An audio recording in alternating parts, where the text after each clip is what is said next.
Hi.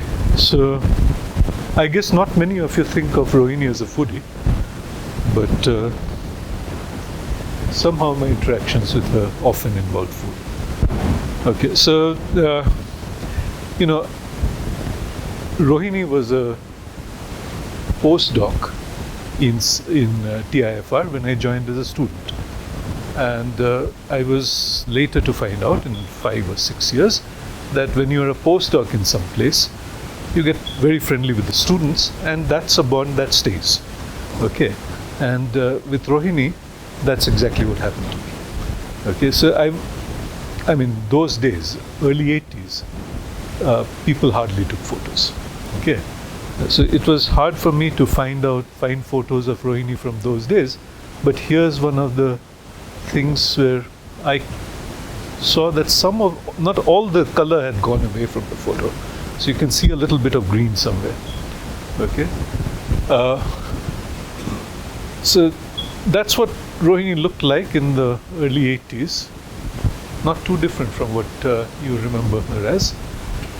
She joined TIFR as a postdoc in 79, as Gupta pointed out. Okay.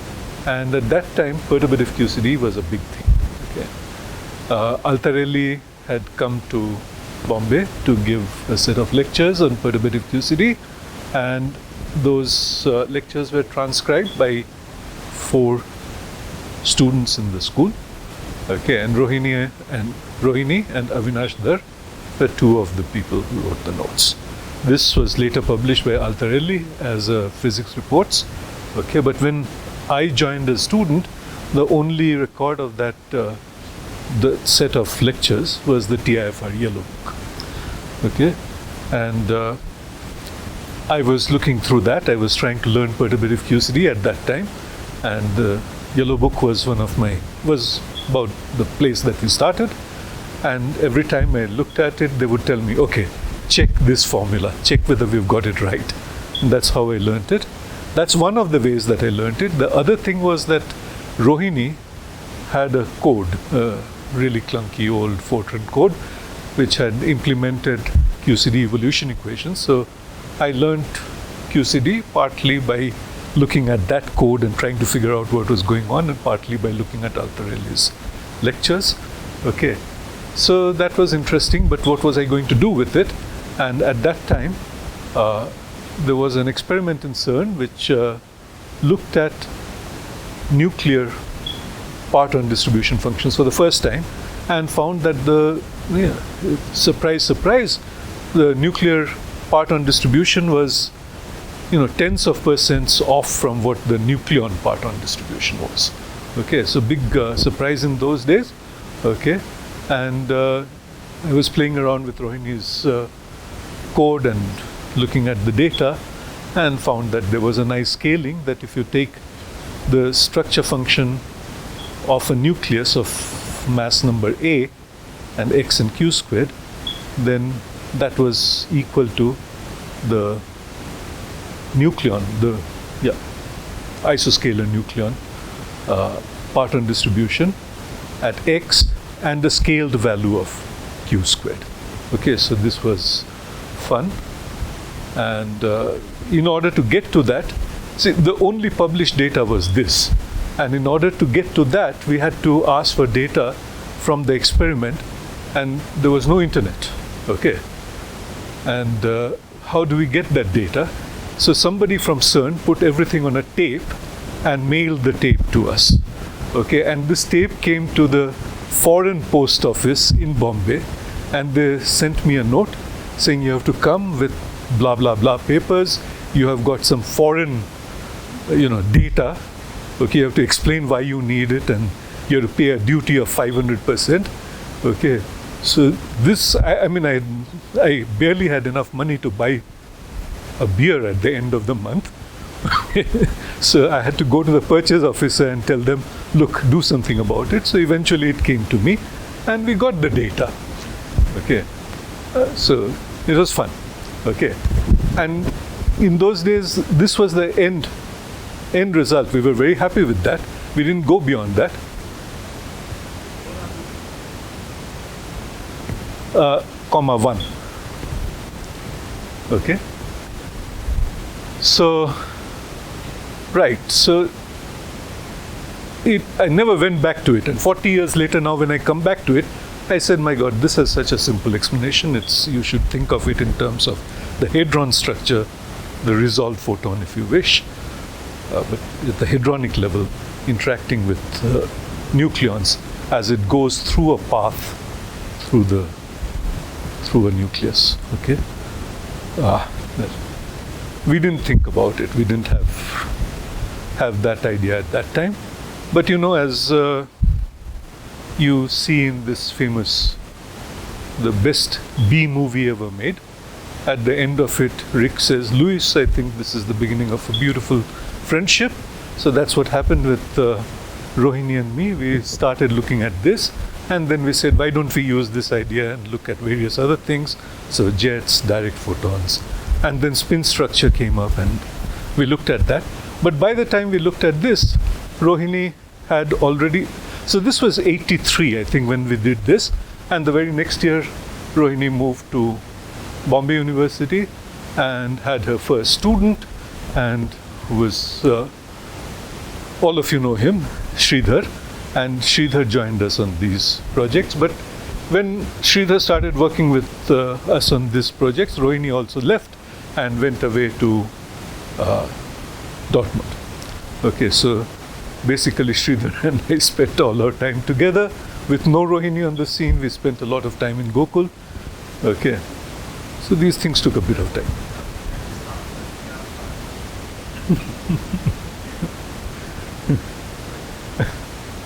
Okay, so that was the first thing that I did with Rohini.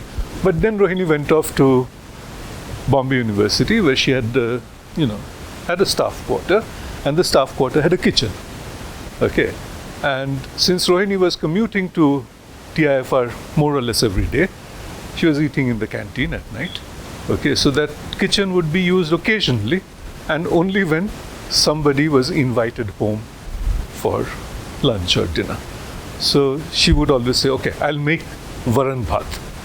Now I know that varan is one of the simplest Marathi dals that you can make. Okay, and it requires just like 6 ingredients. And the first time I had it in Rohini's kitchen, she had forgotten 2 of these. So she didn't use the kitchen very often, but she was doing other things.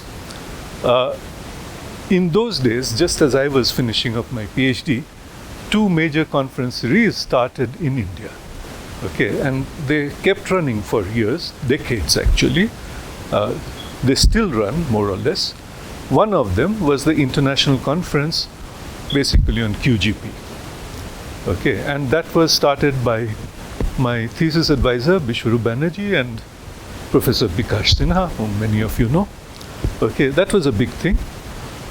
But a year later, there was this workshop on high energy particle phenomenology, WEP.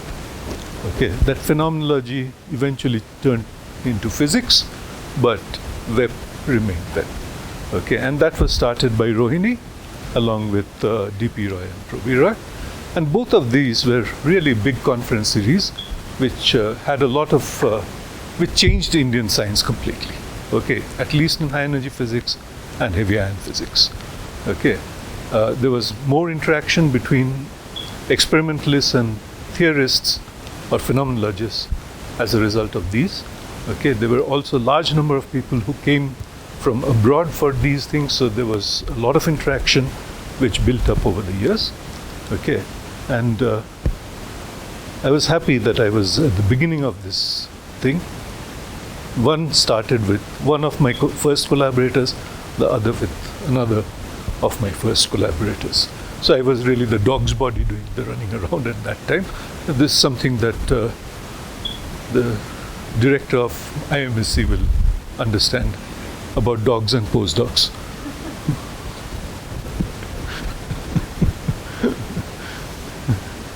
So in WEP 1, okay, so between like 84, 85, when we were doing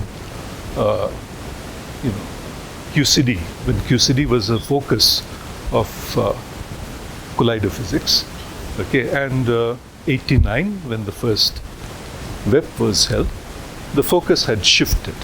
Okay, and in the early days of web, we were looking at interesting things, where things like signals of W plus jets in the final state. Okay, and that because people wanted to study WW, final states, and so on. Okay, of course, QCD was still interesting, but now as a background.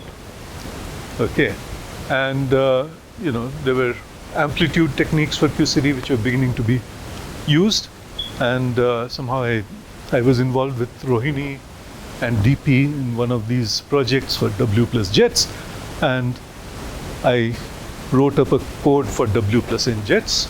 Okay, just before web started, and then when web came, we were discussing this in some working group, and somebody said, look, there's this leading twist diagram, which is you take a quark from one of the incoming particles. This was for Tevatron. This is you take a quark from one of the incoming particles, an anti-quark from the other, and you build a W jet in this way. Okay, why can't you take two partons from one and two partons from another, and then build a jet W? Okay, final state. So of course, the reason you don't usually think of this is because it's a higher twist effect. Okay, this is what you would call a higher twist effect, which means it's down by powers of q squared. Okay, so we were bold, we said, so what if it's down by powers of q squared? That just means dimensionally there has to be a cross section multiplying that q squared. What possible cross section could there be? That's something to do with the size of the nucleus. So plug in the total cross section of the nucleus and make an estimate of how big this is. And it turned out that this was comparable to this. Okay, although the q squared dependence of this is steeper because it's a higher twist effect. Okay, the overall magnitudes were at Tevatron were comparable. Okay, so all of us thought that would be interesting, and there'll be people who would look at it, more people would look at it. But not many people did. And up till now, I think there are only a few people who have looked at these kinds of higher twist diagrams. Well, they're harder, but also there's no real interest in this kind of QCD, okay, because they're all backgrounds. And since this is not very well set up, it's easier to do leading twist higher orders than to do leading order higher twist. Okay, but it's certainly something that's left undone, left untouched, and well, not quite untouched, but it requires more of a look at it. But that was about the time when Rohini had established herself as one of the hardest working physicists in Bombay, and she was at the university. We heard a lot about that today. And she was teaching full time, but she was commuting to TIFR all the time. I was a postdoc abroad. I would meet her now and then, but I would meet all the students and postdocs and so on who would keep traveling. And every now and then, I would meet Rohini. And after her stay in Dortmund, she had figured out that she definitely doesn't like beer. Okay, but she's okay with wine. Okay, so we would go out, we would meet, we would go out for some wine and some food, and eventually she landed up trying a lot of things. Fondue she was fond of fondue. Okay, and I remember there was one occasion when we went for fondue, and in the middle of fondue she says, I'm really thirsty, I want some water. And the waiter came and said, no, you can't drink water. So Rohini was very upset. What do you mean I can't drink water? I want water. Okay. So then this guy couldn't speak English very well.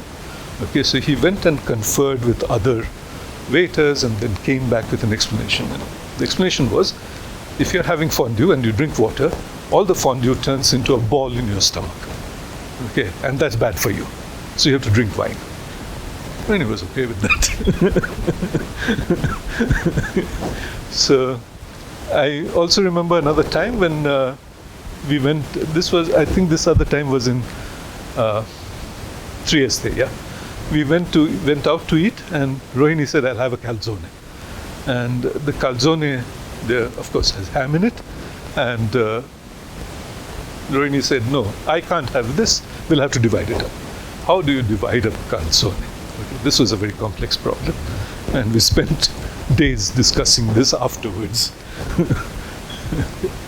Well, we stopped writing papers together, okay? But there were, in those years between early 90s and early 2000s, mid 2000s actually, around 2010, okay?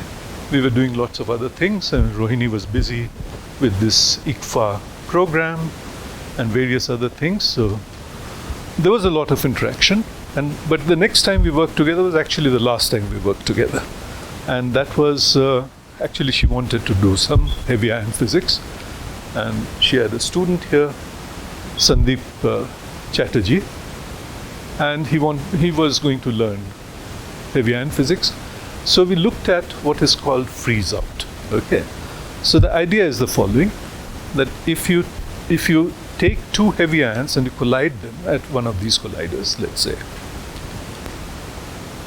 LHC, okay, then you produce a fireball, okay. There's a lot of particle production in the central region, okay, and the fragments of course go forward and backward, but there's no rapidity gap. All that is filled in with hadrons, okay. So you have this fireball, this huge long fireball in the rapidity direction, okay, expanding both longitudinally and transversely, okay. And whatever density of particles or energy you produce there eventually gets diluted, and when it gets sufficiently diluted, then the particles can stop interacting with each other, and then they start free streaming to the detector, okay. So what you see at the detector is what happened at the last scattering, okay. And so these properties were kind of interest. So we looked at, now of course, what happens when it starts free streaming, what happens just before that?